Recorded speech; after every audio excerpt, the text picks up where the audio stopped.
more than 100 times, and it's amazing to see how India has developed over the last years, and it's also amazing to see what a crowd of people you're bringing together here in Karnataka. Driving India into the future, revolution in India's mobility, what an exciting topic. Just a personal anecdote, I came to India the first time when I was 22, more than 30 years ago, and I must say at that time the mobility sector was, compared to what I had experienced in Germany, pretty nascent. Today, India's automotive market is the 5th largest in the world. By the end of the century, it will be the 3rd largest in the world. And you clearly need to play a role in transforming that sector in the country, but also beyond. The EV market size, just to give you a few numbers, will be 12 to 14 billion US by 2025.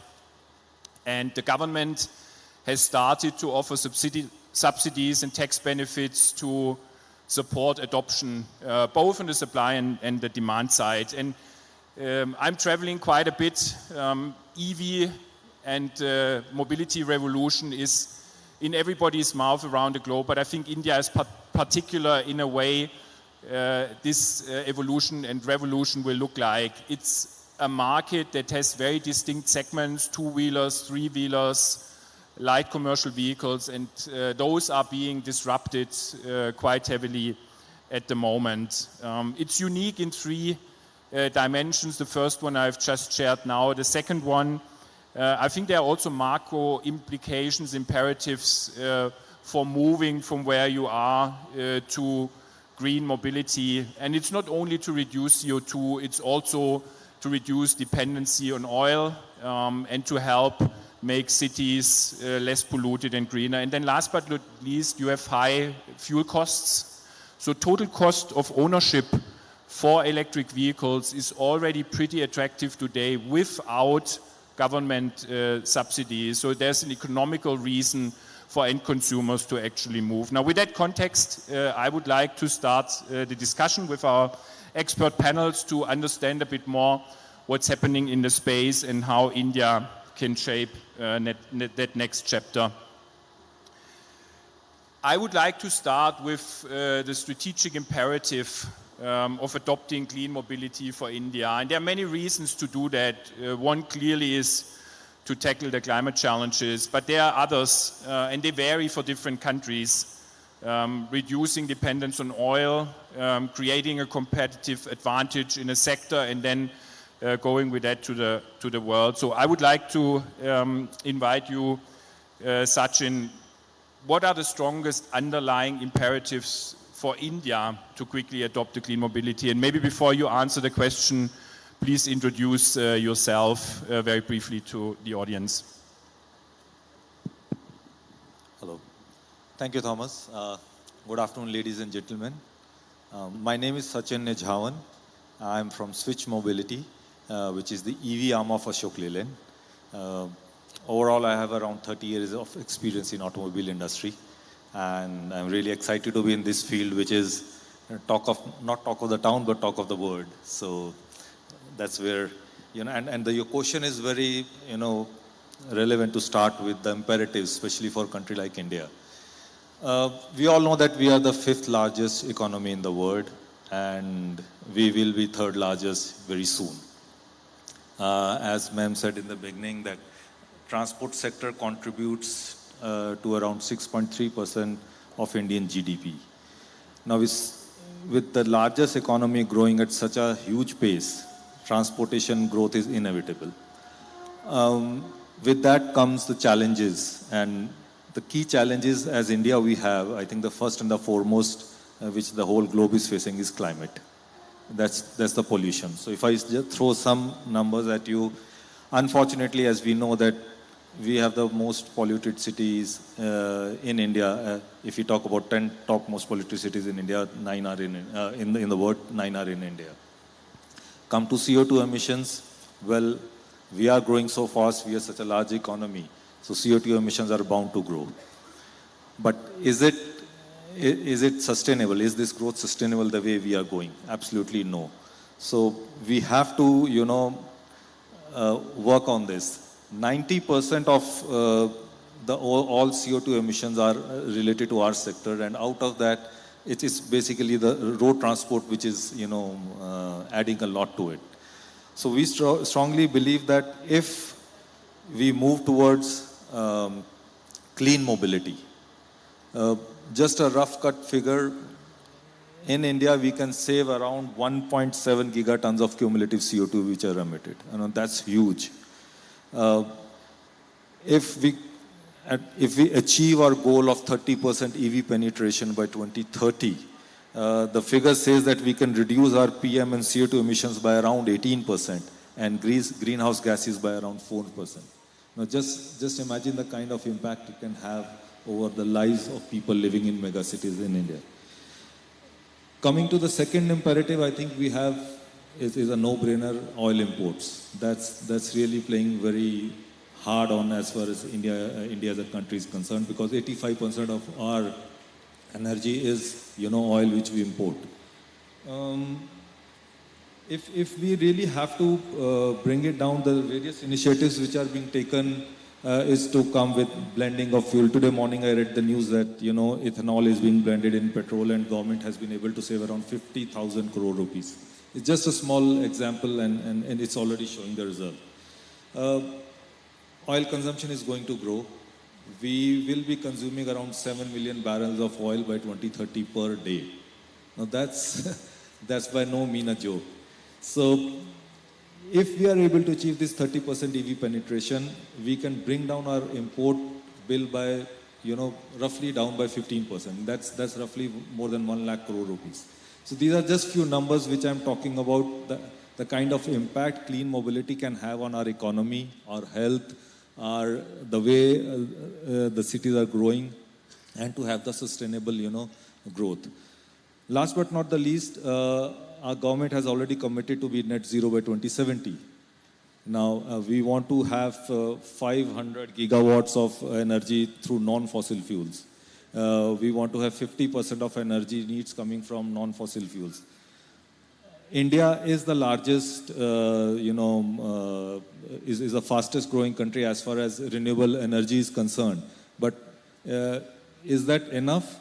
No, I think we all, along with the government and private players and individuals, have to do, play our part to see that we bring down the emissions which are there. And I think mobility is the key. I just want to give you one example. We have supplied around 300 buses to Bengaluru city where we are, the EV buses I'm talking. When these 300 buses start moving on the road, in a ballpark figure, I can tell you it will be equivalent to planting 90,000 trees in Bengaluru city every year. Now, that's the impact a small initiative can have, which I'm talking about. Not only that, we are also committed that the power which will be consumed by these buses, Thomas, I'm happy to share that within few months, 80% of it will be through renewable. So we have tied with our group company, Hinduja Renewables. From their solar plant, the power will be fed to grid and we'll be taking that power. So that's the kind of initiative or activity as an organization we are taking. And I'm very sure that with the help of government, we'll do much more in times to come. Thank you very much. Very clear that the strategic imperatives are there and that you need to move fast, and even sort of the first things that are in the market have tremendous impact. Now, there are different ways to actually getting to clean mobility, and several alternatives are available. India has decided or favored that electric vehicles is the key direction, and has put that over hybrid or fuel cell powered vehicles. The FAME scheme is only supporting that. Chetan, to you, are policymakers missing something for not being technology agnostic, or has that focus actually helped channel the resources effectively?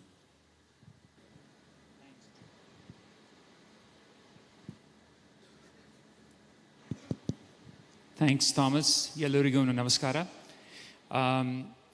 It's a very important point about where India has limited resources, and therefore, where do we put the resources? And I think the resources need to go where the biggest bang for bucks are today. In the options we have, given the fact, as Asim said, we've got most of 16 or 20 most polluted cities in the country, and oil is a big challenge for us.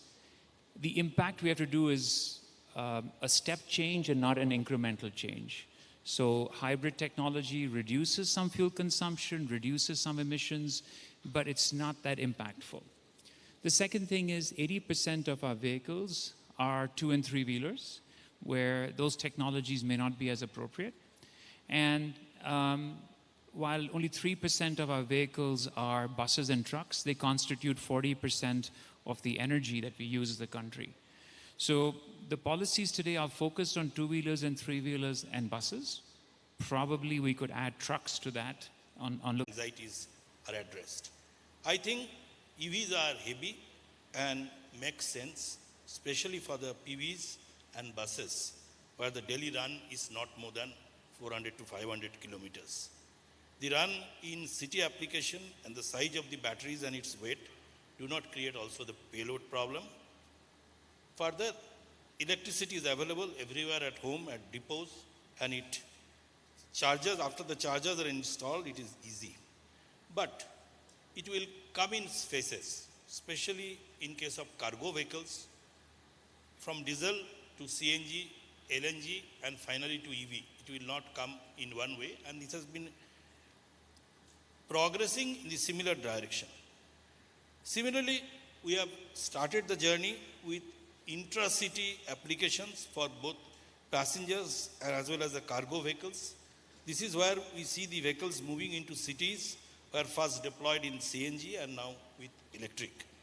In fact, instead of intra-city buses and last mile transportation, both cargo and passenger, the transition to EVs have picked up significant space. In fact, we have sold a very good number of passenger vehicles in the EV, and about 715 of Tata electric buses ply on Indian roads. And we are coming up also in different places in Delhi, Bangalore, etc., with the recently concluded CESL tender.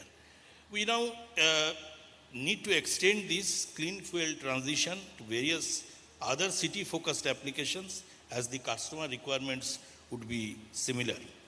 This will happen gradually.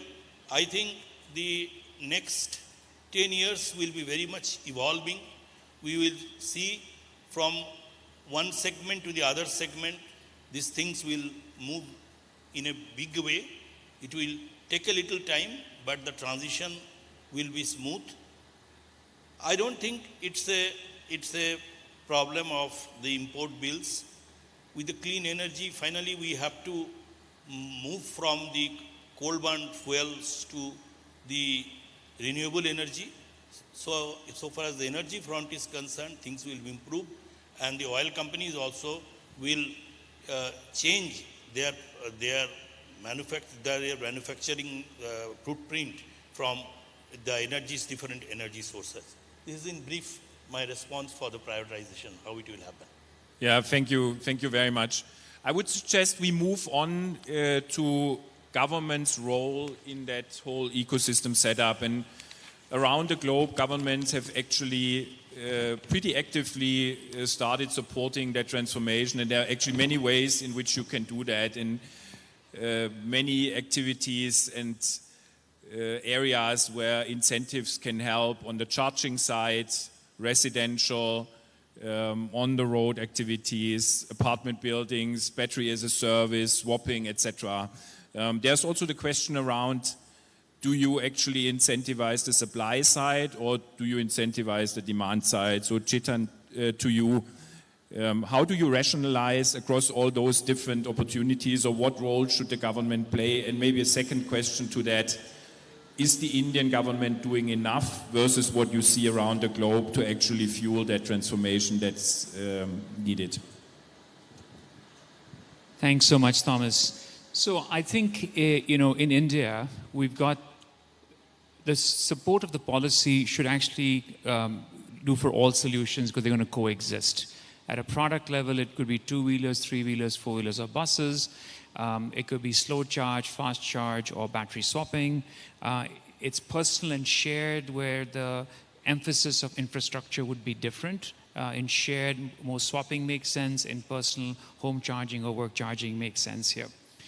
And in fact, even the same product may have different infrastructure. If I'm a school bus, I have 8 hours to charge. If I am having an hour or two in the day, I may use opportunity charging. And if I'm running 24/7, I may want swapping. So it should be agnostic to the type of technology used. The other side is there are new models coming in, right? There's mobility as a service, battery as a service, battery leasing.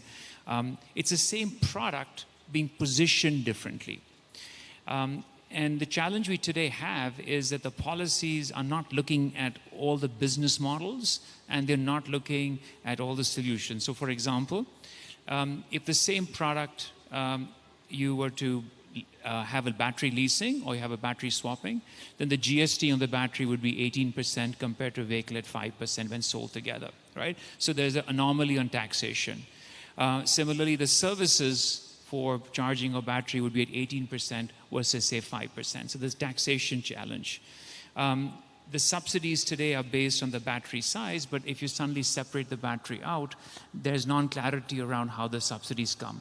So here is a customer walking into a showroom, buying a vehicle that's actually lower cost for the batteries, but doesn't get the government subsidy. Now, earlier this year, the finance minister mentioned that the battery swapping policy would come out, and Niti Aayog is working on it, so I'm hoping this anomaly gets fixed. The other piece is on infrastructure. You have slow charging, you have fast charging, you have at home and apartments, you have battery swapping. How do you rationalize this into one piece across platforms? That again doesn't exist in the country.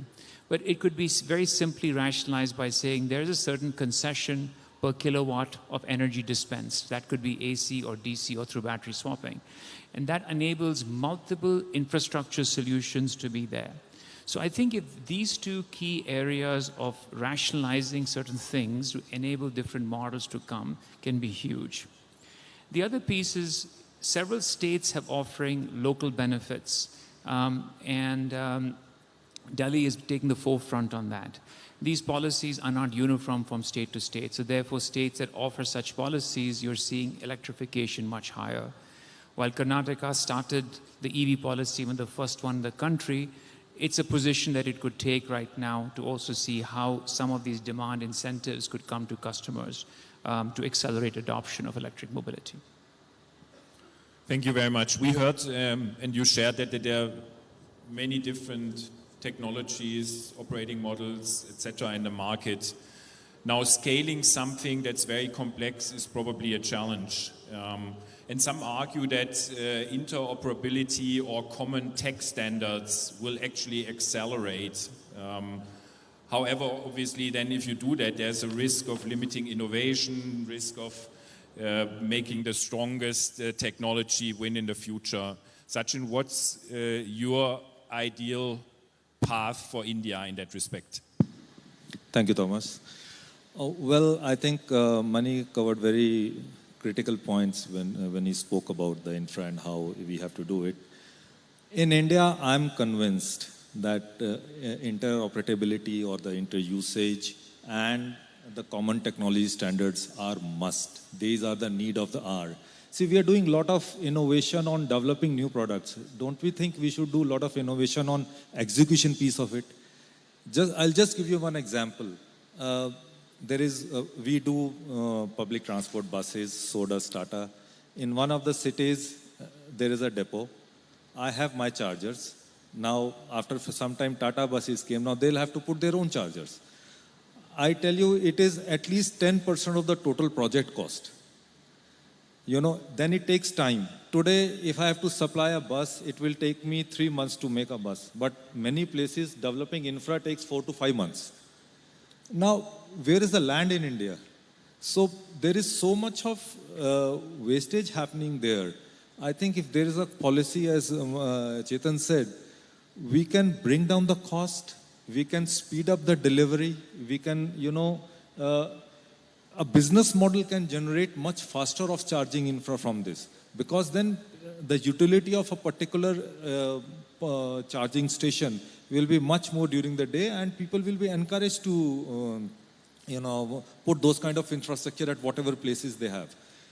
We should categorize into buckets, as Chetan said. 2 and 3 wheelers, slow chargers. We should encourage to have policy where people go on their own and put in their houses or their common places. Buses, I said, common technology is must. It will bring down the development cost and it will speed up the delivery, which we are struggling today. Innovation piece, we can leave it to cars which you people make in Germany. I think there is a lot of money lying there and people can afford that innovation. And once something gets developed, once something is proven, it can always percolate to these business models and the economies of scale will come in place and bring down the cost for passenger vehicle users also. Thomas, Sachin brought a very important point. He said it takes 3 months to get buses and 5 months to get infra. And I think it's a very important point because, governments generally put in roads and then people put in the cars, right? The investments happen with different things. Electricity infrastructure to a point of the station today, if that can be done through public-private partnership at speed, then people are willing to put investment in charging infrastructure, right? But really what's important is laying the highway and the policies to allow that, because if that's going to grow at scale, that's a bigger challenge because in buses you need, sometimes a megawatt at a depot or plus, and in many other places for swapping stations you're needing 30, 50 kilowatts, or even for fast charging stations. So I think that's a role that probably, governments have to play stronger. Not invest as much in the infra, but get power to a point where where industry will invest, but make the policies that make it easy to get power at a point. I think that's a clear call for action. It's a clear call for action for the industry to actually come together and work on standards versus working on competing standards, and a clear call also for the policymakers to actually provide a fertile environment to get those things up and running. Let's move to Karnataka for a moment. Karnataka has decided or is mulling over deciding to make this a hub for e-mobility and EVs in the future. I think there are many benefits to that. It will help organize the supply chain. It will help bring up the infrastructure. The state has been very vocal on 100% electrification by 2030 on cab aggregators, rickshaws, corporate fleets, buses, etc. It's a huge opportunity actually for the industry. Ashim, to you, what is required to make Karnataka a leading state, and is that viable to do that in a state versus sort of do it in other states in India? Thanks, Thomas. I think it's a very, very relevant question and most important and appropriate question today when we are doing the Invest Karnataka Global Summit. So before I respond to the questions, I just get back to the Northern model, which we all remember. This city has 1.5 lakh EVs, but the population is only 5.2 million. It's true that it initially came in the form of a subsidy, but then finally it becomes infrastructure and the chargers, and slowly it will get into the market forces, and it can also functions when the subsidies are getting imbued in the systems. It has been discussed. It's a little long haul. We need, Sachin said that we need 3 months to produce a bus, and again another 6 months maybe to put the chargers. The infrastructure is very important point. The EV sector is a combination of various sectors such as IT, electronics, semiconductors, battery manufacturing, and vehicle manufacturing. Karnataka steps towards EV manufacturing hub. The EV hub was announced when the Karnataka government unveiled the Beyond Bangalore project, and a slew of incentives. The Karnataka state government will set up 5 centers of excellence, which has been declared. This is working on an eco-friendly hydrogen fuel also. So such an ecosystem is required to give agility and to bridge the limits and potential. Electric vehicles can be considered similar to mobile phones, moving on wheels. Since a lot of data is generated, there needs this strong IT team's involvement in analyzing and getting insight from the data. Karnataka considered to be the IT hub of India and will give an edge compared to these states. One of the key factors driving the Indian electric vehicles market growth is attractive incentives being offered by the Indian government on the production and purchase of electric vehicles, FAME 1 and FAME 2, National Mission on Transformative Mobility and Storage, and many other incentives like PLI, road tax exemption, registration fee exemption, income tax benefit, GST rate reduction, scrapping incentives on old petrol and diesel vehicles, other interest-free loans, top-up of subsidies. Many things have happened. And Karnataka came first with a full-fledged EV policy. I think definitely being an IT hub and being a very, very well sensitive state where you find, say, pollution, etc., to be controlled in a very big way, and the government steps are also very positive, and it have a very huge IT strengths, and with the different kinds of multifacets EV transformation, Karnataka is always a leap forward in the EV journey. That's what is my personal opinion. Excellent. So it's good we meet here and not in a different state. Thank you very much. Let's move from the strategic imperatives and what governments and policymakers should do to what is actually important for consumers and stakeholders. And I would like to start with a somewhat high-level question, but the big challenge that the auto industry is facing at the moment is that the profits are still made sort of with the traditional way of producing two-wheelers, three-wheelers and cars, combustion engines, while at the same time it's very, very important that the players boldly invest into the future. Chetan, to you, how do you best manage this strategic challenge or strategic opportunity? Well, once you see the market, everyone jumps on it, right? So just to give a perspective, last month in India, we sold 75,000 two-wheelers. It's almost a run rate of 1 million vehicles a year, right? That's 5-6x from last year. 51% of all three-wheelers sold in India are electric, right? Include the e-rickshaw. So there are some segments where you're seeing large growth. As a result of that, you're seeing in those segments a lot of investments. You're seeing a lot of companies come up, and success breeds success. I think the key is, of course, is continuous investments in R&D. It needs to be much more front-ended here. And when people are seeing the market, it starts to say that this gestation period can come through. There are also opportunities for us as an early stage to leverage areas where we can reduce our costs as the volumes are lower. So there can be a lot more use of common hardware on controllers or electronics, but customized software. This could enable India to have customized chips, standard hardware platforms. But as Asim also mentioned, Bangalore is the heart of software development, right, globally. And that software piece can give differentiation here. And we can have the economies of scale, right? The second thing is we have the new ACI policy coming in around cells and packs. If there are standardized solutions coming out that the entire industry can use and come together, they can integrate them into different form factors for their applications. But again, we could have common building blocks that could help the industry going through the low volume side. I think the third example we could take is, when I think of what happened to the telephone industry, in the 15 years ago, you had companies who were vertically integrated, who did everything. If you look at companies today, screen comes from A, battery comes from B, a certain chip comes from C, camera from D, and you put your proprietary software and you give the customer-facing brand and image. There are opportunities in smaller form factors, two-wheelers and three-wheelers, to have distributed manufacturing and a customization process that could reduce time to market and use common platforms.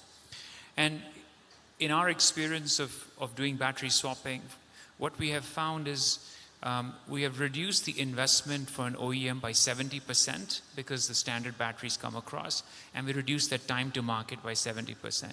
So new models of partnership will also play a role as we scale up.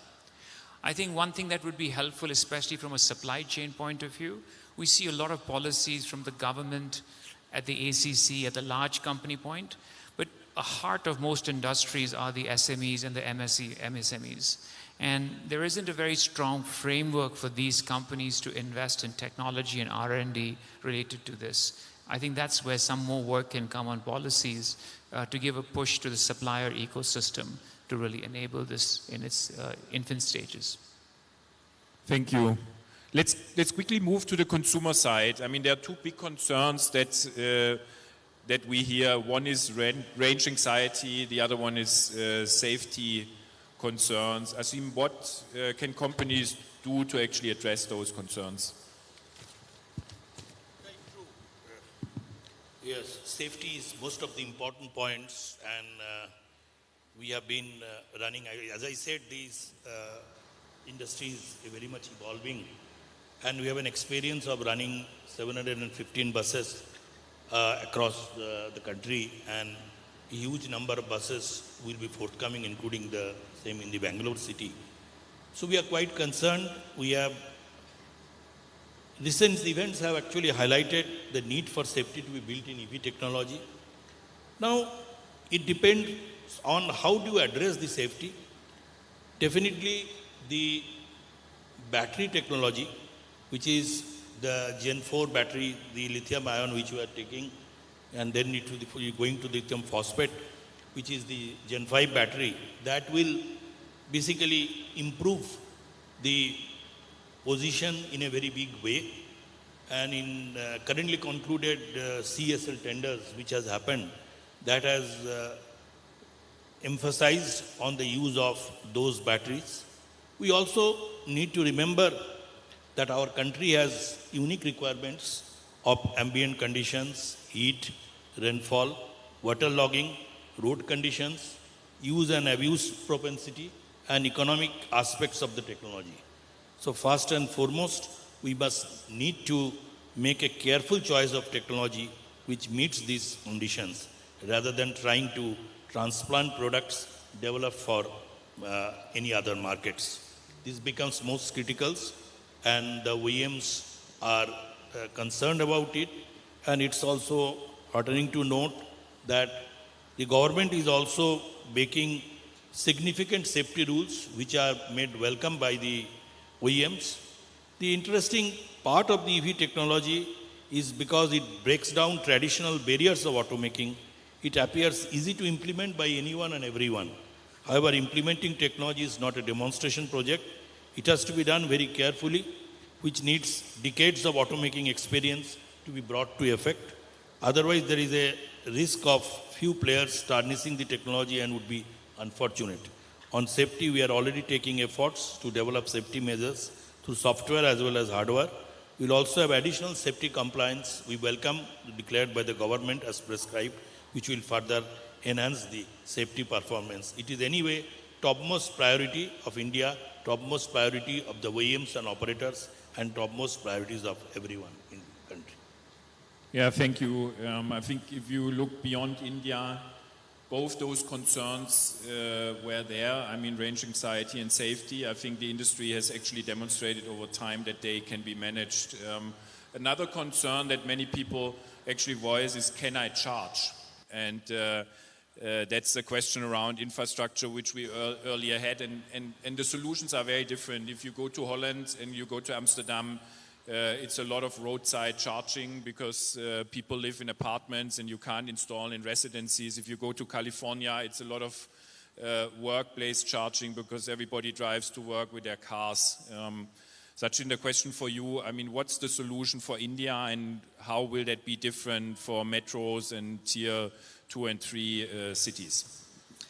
Yeah, so Thomas, once again, a very interesting question. And first of all, I don't think one solution will fit good for India. It's too big a country. If you go to every city or a state, we have our own problems, and our own solutions. I think it's better we categorize into city-wise or, say, let's talk about metros. We have quality power. We have vehicles. We have people who are ready to invest. We have people who are ready to buy. but where is the place to put the charging infra?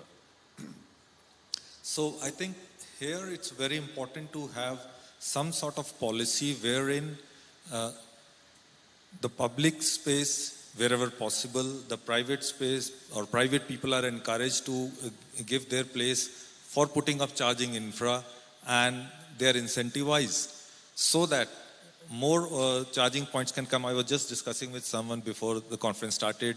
She was saying that I want to drive, but I'm scared. If I go out of town, where's the charging infra? So we have to bring public, private, individual owners. There are huge industrial hubs out on the outskirts of town. People move from industrial hubs to town and back. So if we can have some policies of putting, charging infra, encourage people, I think metro problem can be solved. Coming to tier 2 and tier 3 cities, it's in between. Somewhere there is a quality power available, somewhere it's not available. Land is less of an issue there. It's availability of quality power which is an issue. So we have to tackle that tier 2 and tier 3 cities very differently. But I'm very excited about the rural piece. In rural world, quality power is not there, but land is available. And let me tell you, Thomas, that people in rural India are more ready to change faster than we, the urban people. I'll just give you one example. Few years back, if we all must have, seen that in our, if we are from tier 2 or tier 3 cities, during the, sowing season, there used to be no power in the towns. Why? Because they need to give power to the farmers for them to run their pump sets to pump water. But neither the town people were happy nor farmers were happy because they were also not getting enough power. They were using diesel. So diesel consumption was going up. Their cost of production was going up. Pollution was going up. Government came with a policy of having solar pumps. Today, in many states, 80% of the pumps are run on solar in India. And there's a huge waiting list of the farmers to avail that subsidy to put that solar pump. It's just 6 by 6 or 9 by 9 space they need, which can easily be made available. It's 3 to 5 kilowatt kind of, solar infra, which is good enough for two-wheeler or three-wheeler to charge. So it's not always, we should attack metros and try to reduce the pressure there. If you take away rural India, which is 60-70% of India, and reduce that pressure of, on the grid, on the electricity side, imagine the kind of change it can bring and, how it will transform the lives of people. And it's free. The solar energy is free for them. They have land. All you need is to give them or incentivize them a bit, and they will do on their own. So I think if we have to attack it on the three, modes. But the policy for this, especially for urban and semi-urban places, is very, very important. How do we use the common technology? How we use the space very efficiently? Because these two are the biggest problem. If we solve this, timelines will come down, cost will come down, people will openly go and buy more EV products, and transformation will happen much faster than what we are seeing today. Thank you. Very, very convincing. I heard a lot about two-wheelers and three-wheelers. I heard about buses, etc. What's happening on the passenger car side? If you look at India, if you look at the Indian industry, will the Indian players dominate the Indian EV market in 10 years, or will the Teslas and the Chinese do that in India? Chetan, what's your view? Well, of course. I think that you're already seeing, that the leading sales in electric cars are from Indian companies, right? And they're taking a forward step on that, and that's already establishing. And the reason is we're building for the market. And I think a lot of global players are building products for those markets. So those high-end products of Tesla or others may be 5% of market size here, but 80% of India is going to be the under 15 lakh category that is looking at getting into mobility. That probably needs us to think very, very differently of how we do our products and our technologies. So I think India actually has an advantage that if it does these solutions that cater to mass mobility, we have an opportunity to be a great export house from India to other developing countries and developed countries, because we can bring in the cost economies. If you think what India did for small cars, today we're the world leader, right? We took a market segment. We look at scooters and then look at motorcycles today. We are the world leader. So there's an opportunity of taking a certain segment of cars, right, which are the ones that are at the smaller level, and probably create again a market leadership in that, not just in India but globally. Thank you. Gives me more confidence than I had when sort of looking at other countries in the world. I think you have a very strong role to play. Now let's close with looking a bit ahead and a vision for the future. Sachin, how do you see the ecosystem 10 years from now, and what would be a really bold aspiration for India to aim already for today? So I will talk more about the segment in which I am. That's the public transport. I think, as Chetan mentioned, it's going to be huge. Along with two-wheelers and three-wheelers, bus segment will definitely catch up much faster than any other segment in India. And government is convinced, we are convinced, even the public is convinced that that is the way to go. And EV, especially for intracity and intercity, which are not very far away, EV bus will take off. And we are already seeing that. Just to tell you, not only government, even private players are now buying. We have received certain orders from corporates who want to run their employee transport buses for EV, and they do not have a space problem. They do not have a customer problem because it's all fixed. So people are adapting. It's a matter of time. We just have to bring down the cost. We just have to bring down the delivery times, and people will jump onto it. So I'm pretty convinced about the segment in which I am. Very cool, very cool. Just imagine 10 years from now, we sit in the same panel here on stage again. We talk about the future of mobility. Chetan, what will we be talking about? Talk about the future of mobility. Chetan, what will we be talking about? Well, I think we would have achieved the electric, would have achieved the autonomous, the connected, would have achieved the shared, and we would have achieved powered by renewable energy. I think the one we'll be talking about will be probably autonomous at that point. Very cool, very cool. And I think to you, what's your single big wish to actually accelerate EV adoption in India? To respond to this question, I would like to quote the legendary personality, Mr. J.R.D. Tata. He said, more than ever before, we must be ready to think every problem afresh, to change and innovate. I think this is the path for success for India. What people thought of in EVs has actually moved much bigger than this, and it will be the largest one. Government is taking very proactive measures, and also I think the OEMs have also very sincerely addressing to it. And the power of innovation will bring the change. The magnitude of change, you just cannot foresee. The magnitude of change will be will move like my personal feeling is a geometric progression rather than an arithmetic progression. And that will be the future of urban mobility for India. Thank you. Thank you. Let me summarize. You will be the third largest automotive country in the world in just a few years. And I think we heard multiple reasons for the importance of this transition to electric vehicles or green mobility to happen.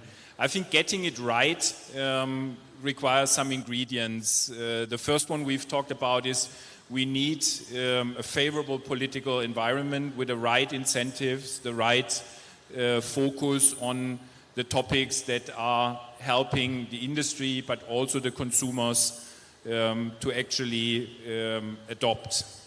The second thing is, and I think that's different to the past, and we heard it a few times as well, in the past it was producing cars and putting roads in place.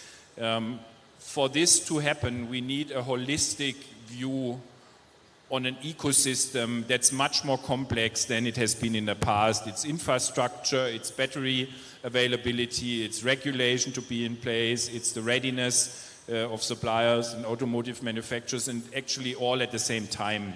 I think this is something to be watched, because if one ingredient doesn't work, the whole system will actually work. And then last but not least, I think it's important to have a vibrant industry that takes up the opportunities with an ambition to actually win not only domestically, but also win against international competition. And I think it's good to focus in India, but I would actually encourage India to be much bolder and to play a much stronger role in the world. And if I would formulate my ambition for 2035, I would like to see India be a country with one of the highest EV adoptions around the world. But even more importantly, I would want to see India be a dominant, leading EV player at the world level. And given the geopolitical challenges that we see, I think you have a very important role to play in the world. With that, I would actually like to thank you for a fantastic discussion. I would like to thank the Karnataka government for inviting me to moderate that, and I would like to thank you all for joining our session. I hope you found it equally exciting. Thank you very much.